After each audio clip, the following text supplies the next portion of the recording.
There's another factor here that could definitely change the dynamic in the short term as well as the long term.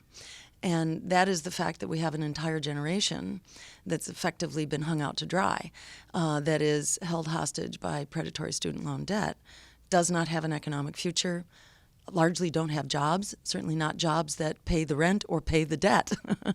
The birth rate is plummeting in this country. We are having a massive human rights catastrophe on a generational level.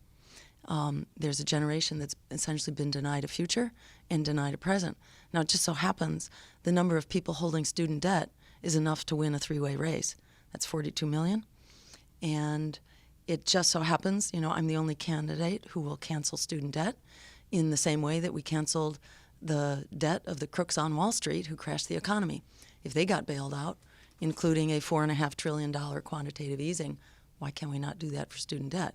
For $1.5 trillion, far smaller, and it would be far more beneficial to the economy, a real stimulus package to actually bring back the productivity of a generation who's been trained to do stuff, but they don't have jobs in order to do stuff. So the point is, we can offer to 42 million voters an immediate fix, because that doesn't have to go through Congress either. That's an act of the Federal Reserve, and the president appoints the chair of the Federal Reserve. That would be government debt. You couldn't forgive the private debt, because many of these loans, student loans, are also banked, private bank loans. Well, although I believe the majority are government held, and are coming through, Fannie Mae or Sallie Mae, I'm not sure, but it's one of the big government finance institutions that is the ultimate backer of the vast majority of this debt.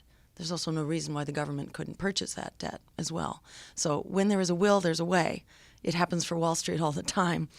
We can find a way to do that for a generation, which has really, this is devastating not just to a generation but to our economy. If we have basically waylaid an entire generation and they're not able to participate in our economy in a productive and creative way, we don't move forward and we don't reinvent the economy as we're obliged to do with each generation. So this is a stimulus package for all of us, and it is a very powerful appeal. We came up in the polls from 2% to 6 and 7% over the last 6 weeks without attention from corporate media. So what's driving this? And this preceded, Sanders' exit from the race as well. So young people are very good at networking on social media, and we'll see where this takes us. What we need to do is double that number again from 7% up to 15% in order to get into the debates. And then I think all bets are off as to what will happen. In the first race that I ran for office, for governor against Mitt Romney in Massachusetts, we were able to fight our way into a televised debate.